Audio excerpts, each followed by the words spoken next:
सो इसमें क्या होता है, in microbes in production of biogas में क्या करते हैं हम लोग कि जो डेवलपिंग कंट्रीज के जो रूरल एरियाज होते हैं वहां पर एक कॉमन प्रैक्टिस चलती है, जहाँ पे हम लोग क्या बनाते हैं, जो काउ डंग होती है, एनिमल डंग होती है, उससे हम लोग क्या बनाते हैं, डंग केक बनाते हैं, जो कि फ्यूल के तौर पे यूज की जाती है। बात समझ में आ रही है क्या? जो जो लोग चूल्हे वगैरह चलाते हैं वहां पर भी इन डंग्स वगैरह को, काउ डंग्स को यूज किया जाता है, या एनिमल डंग्स को, मतलब जो गोबर बोलते हैं, इसको हम लोग सुखा करके एक अलग अलग शेप दे करके उनको जलाते हैं। या फिर क्या होता है कि जो लोग छोटे छोटे चाय की दुकान होती है ना, जो गांव वगैरह में, खैर यहाँ तो शहर वगैरह में क्या बोलते हैं, गैस वगैरह चलता है, पर आज भी कुछ रूरल एरियाज में क्या होता है, जो छोटे मोटे होटल्स होते हैं या घर वगैरह होते हैं, वहां पर क्या होता है, इनके छोटे छोटे गोले बनाए जाते हैं और इनको जलाया जाता है, और इससे अपना एज ए फ्यूल के तौर पर इसको हम लोग यूज करते हैं, हाँ कि ना? सो इसको इसी को हम लोग क्या बोलते हैं, पोटेंशियल फर्टिलाइजर बोलते हैं। और ये हम लोग खेत में भी मिलाते हैं, हाँ कि ना?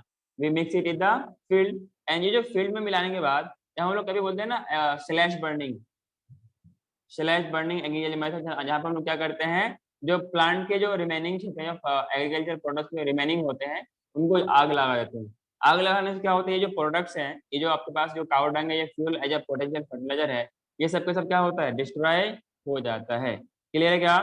लेकिन इस डंग को हम लोग एक अच्छे तरीके से और भी यूज कर सकते हैं as a generate to generate biogas, जो हम लोग क्या बोलते हैं, गोबर गैस बोलते हैं, आगे ना?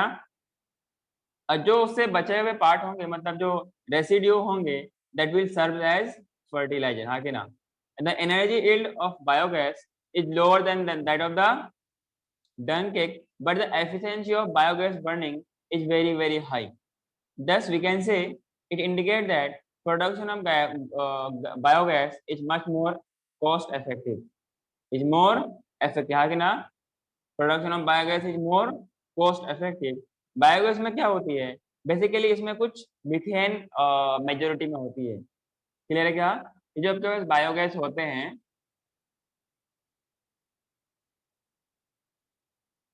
Biogas is a mixture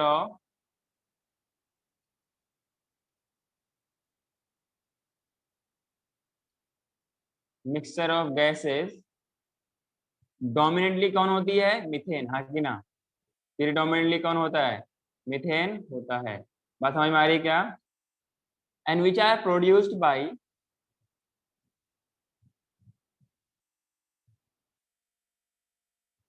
which are produced by the microbial activity, the micro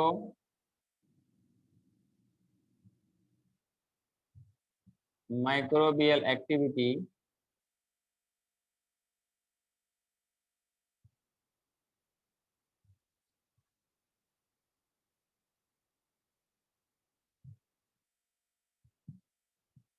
which may be used as fuel।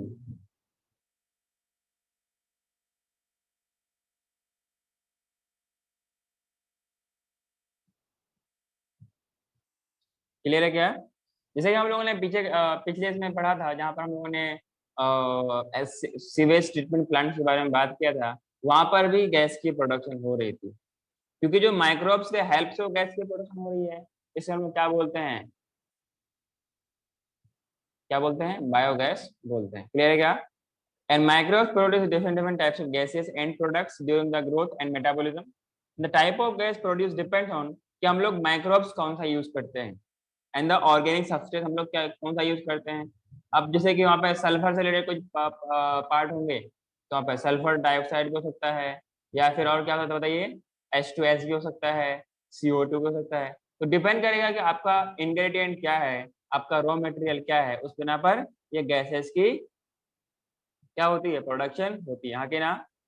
जैसे कि साथ में क्या होता है, फर्मेंटेशन ऑफ डस्ट, जहाँ पे क्या होता है, CO2 की फॉर्मेशन होती है। चीज मेकिंग में क्या होती है, CO2 की फॉर्मेशन होती है, इन्हीं जिनकी वजह से उसके अंदर लार्ज होल होते हैं। Production of beverage, the main gases produced are CO2। तो यहाँ पे एक पॉइंट लिखिए कि in fermentation of the, fermentation of the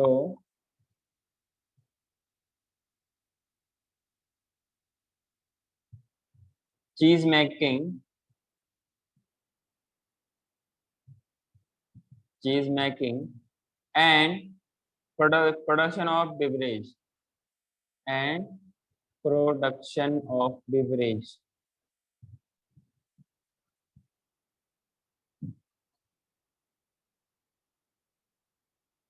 बात समझ में आ रही है क्या? The main gas is the main gas is the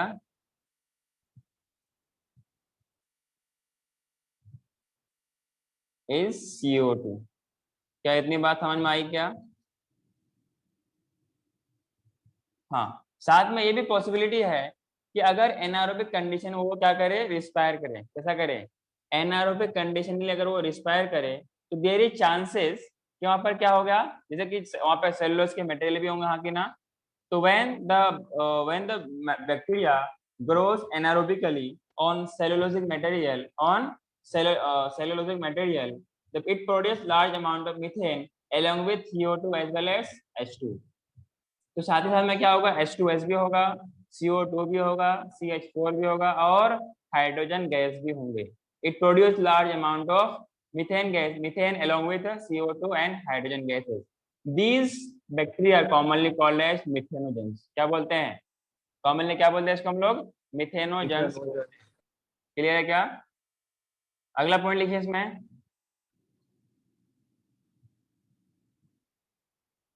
some bacteria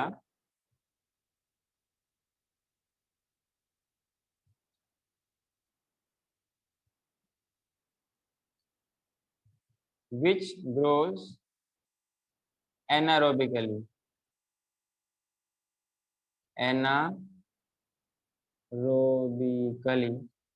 on cellulosic material, on cellulosic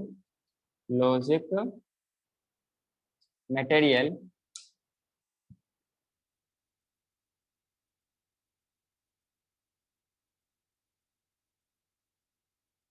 it produces large number of gases हाँ कि ना, produces large amount of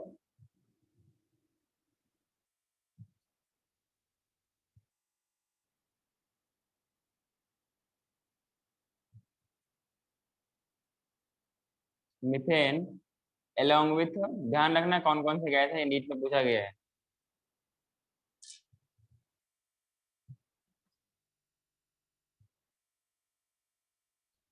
methane along with CO2 and H2। बात समझ में आ रही क्या? और ऐसे ही बैक्टीरिया को हम लोग क्या बोलते हैं?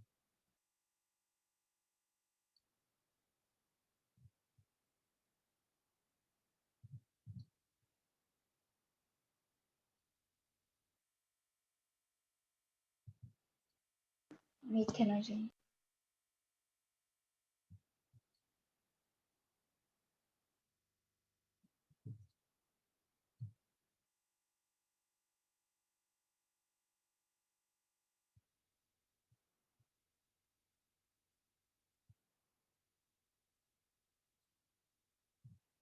Collectively called मिथेनोजेंस हाँ कि ना।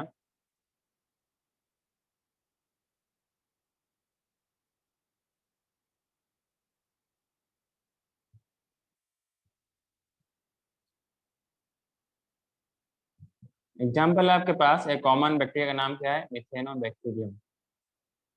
Methanobacterium.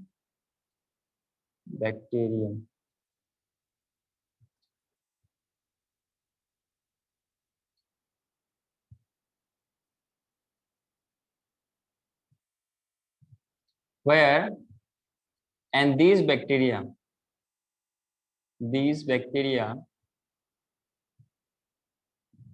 commonly found in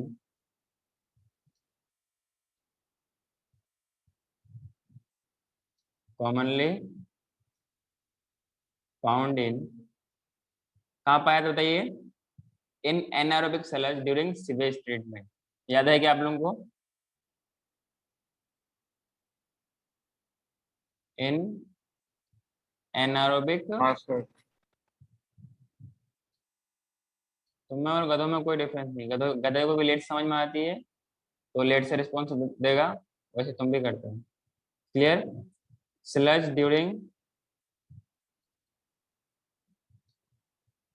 sewage treatment.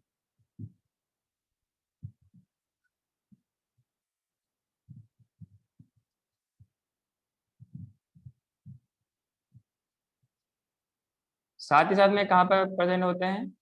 कुछ एनिमल्स होते हैं, मतलब जो कि सेलुलोजिक एनिमल्स होते हैं, जो कि प्लांट्स वगैरह जनरली खाते हैं। उनके पास क्या होता है, एक एक्स्ट्रा एक्स्ट्रा क्या होती है, एक ऑर्गेन होती है। क्या नाम उसका होता है? र्यूमेन। क्या नाम होता है? ह्यूमन। तो कुछ बैक्टीरिया वहां पर भी प्रेजेंट होती है। पहले जब वो खाना खाता है, पहले जो ग्रास वगैरह प्लांट वगैरह खाता है, तो पहले क्या होगी, पहले वो उस ह्यूमन में स्टोर होगी, मतलब टेम्पोरली वहां पर स्टोर होगी। देन फिर जब वो खाना खाना बंद कर देगा, या खाना खाने के दौरान बीच में ही, कभी आप एनिमल्स को या किसी जानवर को देखे देखे होंगे, खैर मैं यहाँ पे कुत्ते की बात नहीं कर रहा हूँ, और कुछ में होता है कुछ में नहीं होता, जैसे काऊ वगैरह, बफेलो वगैरह, गॉट वगैरह, इसमें होता है।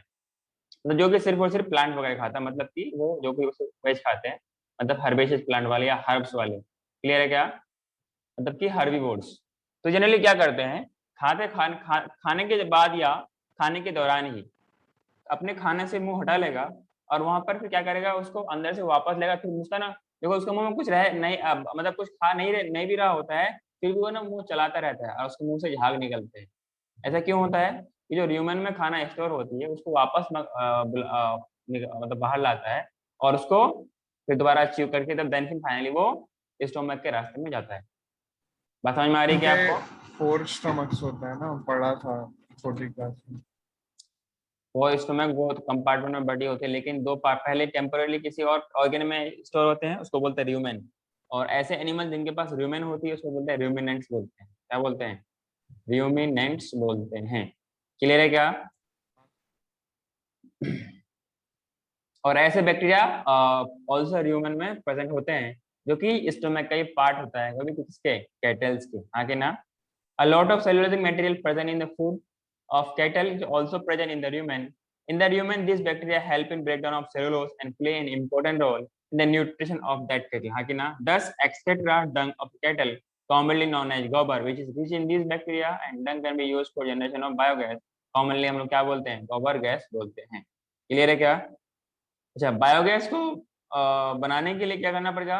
एक हमें कंक्रीट टैंक लेना पड़ेगा, जो कि 10 to 15 मीटर फीट की होगी, डीप होगी, 10 to 15 metre feet deep, in which we have biowaste which are collected and slurry during slurry is faced during the process। हाँ कि ना? एक तरफ से slurry दिया जाएगा, देन फिर क्या होगा, एक टैंक में मिलाया जाएगा।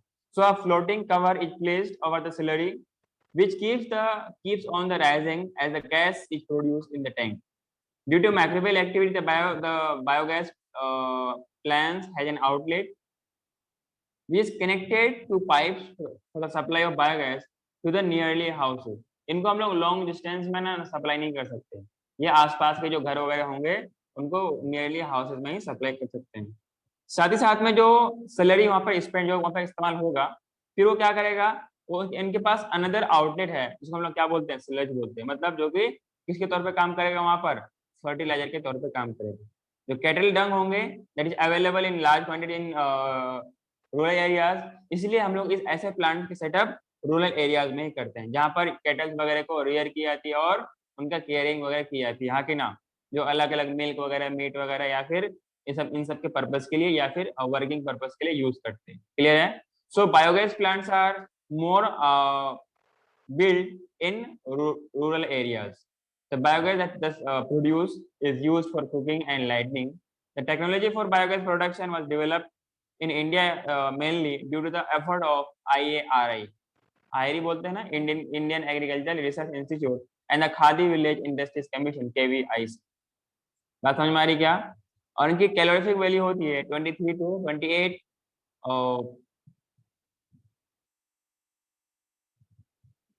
मिली जूल, या इट में भी, तो जो जूल्स में हम लोग उसको कन्वर्ट करते हैं, और ऐसे कुछ पर मीटर क्यूब में इतना मेगा जूल में ये एनर्जी देता है। बात समझ में आ रही है क्या आपको? साथ ही साथ में क्या होता है,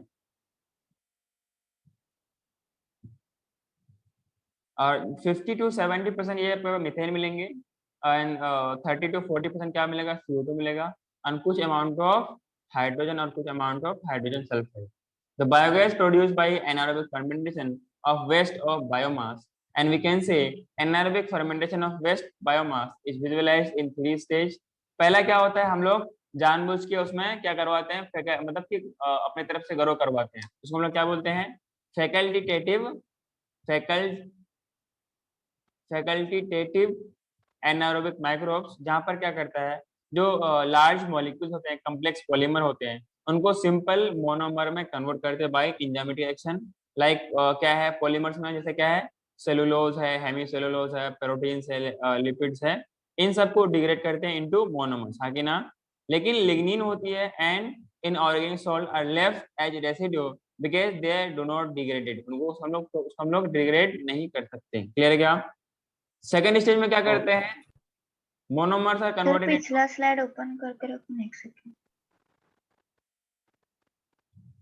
अगला अगला स्टेज में क्या करते हैं, इनको हम लोग ऑर्गेनिक एसिड में कन्वर्ट करते हैं by microbial action under the partially aerobic condition which are finally converted into acetic acid. जैसे हम लोगों ने पिछले क्लास में पढ़ा था कि कौन कौन से बैक्टीरिया कौन कौन से एसिड का प्रोडक्शन करते हैं। क्लियर है क्या? थर्ड स्टेज में क्या करते हैं, जो कि एसिडिक एसिड प्रोड्यूस होता है, दैट इज ऑक्सीडाइज टू।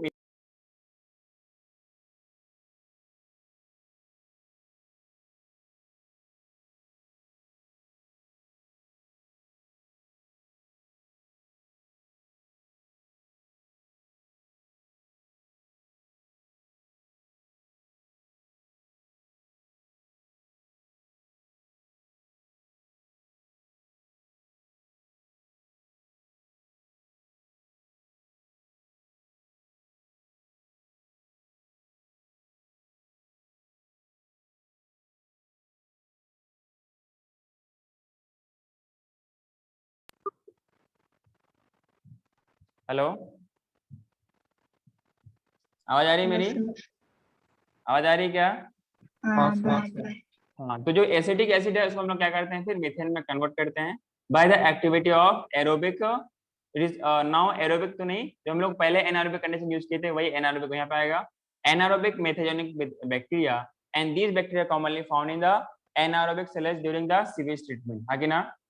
और इस बैक्टीरिया को हम लोग यूज करते हैं कहाँ पर, और ये बैक्टीरिया इस्तेमाल होता है रूमिनेंट्स के र्यूमेन में, हाँ कि ना।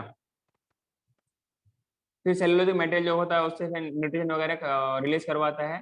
Then finally we can say digestion of cellulose takes place in very very slow rate, so that is the rate limiting factor in biogas production. क्योंकि सेलुलोज को बहुत कम्प्लेक्स मटेरियल है, कम्प्लेक्स पॉलीमर है, इसलिए हमें उसको डिग्रेड करने में काफी टाइम लगता है। ये था आपके पास बायोगैस के बारे में। किसी को दिक्कत है क्या? हाँ जी, कोई दिक्कत है? नहीं सर। पक्का? और हम लोगों ने अल्कोहल में सारा चीज यूज कर लिया था ना, कि अल्कोहल हम लोग फ्यूल पे भी बना मिलाते हैं। सर फ्यूल में अगला पॉइंट लिखिए, अल्कोहल एज फ्यूल। अगला लिखिए अल्कोहल, अगर नहीं लिखे तो लिख लीजिए अल्कोहल एज फ्यूल। उसको बोलते हैं बायो इथेनॉल बोलते हैं, बायो इथेनॉल बोलते हैं। ठीक है, जैसे कि ब्राजील, एक सवाल आपसे बन सकता है कि which country, name the country which is successfully introduce alcohol as a biofuel. मतलब हम लोग अल्कोहल, कौन सा कंट्री है जहां पर अल्कोहल को कम्प्लीटली फ्यूल के तौर पे यूज किया जाता है। आपने देखा है कि फ्यूल में अल्कोहल में आग पकड़ते हुए देखा कभी क्या? स्पीड होती है, स्पीड में आग पकड़ती है, हाँ सर। उसमें क्या अल्कोहल तो होती है ना। बेसिकली क्या है, ये फ्यूल के तौर पे यूज किया जा सकता है। तो यहाँ पर ब्राजील एक पहले कंट्री है जहाँ पर पूरा, which is the first leading country in the world जो कि सक्सेसफुली अल्कोहल को फ्यूल के तौर पे यूज करते हैं। क्लियर है क्या? उसी को देखते हुए इंडिया ने क्या किया है, फ्यूल में 5% अल्कोहल को मिक्स करने के लिए अलाउ किया है कि इसमें भी अल्कोहल मिलाया जाए। बात समझ में आ रही है क्या? सो दैट कि हम लोग, और इसमें जो अपने पास जो पेट्रोलियम प्रोडक्ट्स है उसमें पेट्रोल और डीजल वगैरह है, इसमें हम लोग कम डिपेंडेंट है। बात समझ में आ रही है क्या? क्योंकि ये लिमिटेड है, धीरे धीरे हम लोग शिफ्ट कर जाएंगे तो अपने को फायदा ही फायदा है, हाँ कि ना। हाँ सर। तो उसमें पॉइंट लिखिए, alcohol has been successfully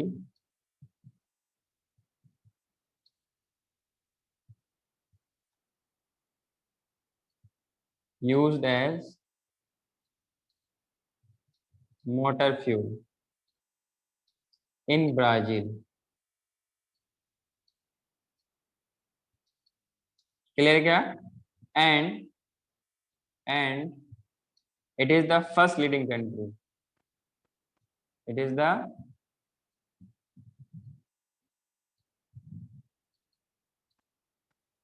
first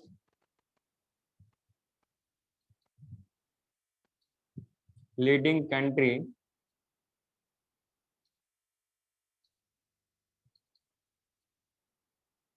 in the world. बात समझ में आ रही क्या? इसी को फॉलो करते हुए recently government of India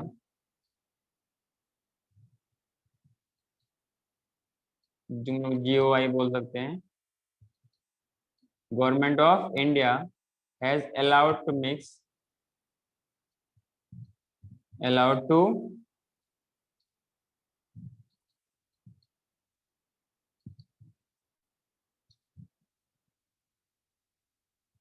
mixing of alcohol about 5%. Clear है क्या? In petrol. बात समझ में आई क्या? हाँ सर।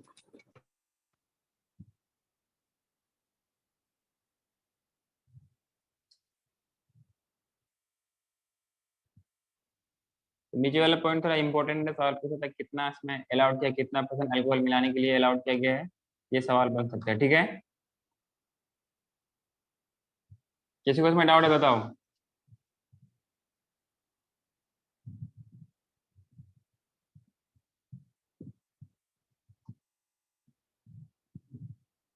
कोई डाउट है किसी में, इसको बताइए। फर्टिलाइजर वाला टॉपिक हो गया था क्या आप लोगों का? Bio fertiliser.